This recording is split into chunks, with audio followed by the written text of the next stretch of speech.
এটা একটা সবুজের স্বর্ণচরী, যেটা অল ওভার কাজ বলছি। এই থাকছে আঁচলের অংশটা।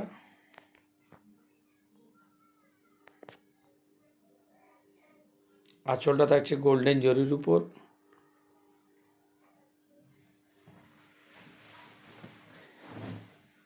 এই থাকছে শোল্ডারের অংশটা।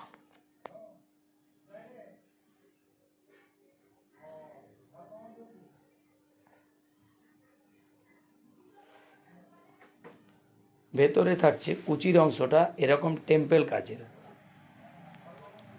পুরো টানাটা শাড়ির শুরুর থেকে সামান্য 2 হাত পর থেকেই এইভাবে টেম্পেল কাজে পুরো শাড়িটা থাকছে। এই কুচির অংশটা। আমাদের ভিডিওটি ভালো লাগলে সাবস্ক্রাইব করুন, লাইক দিন, শেয়ার করুন।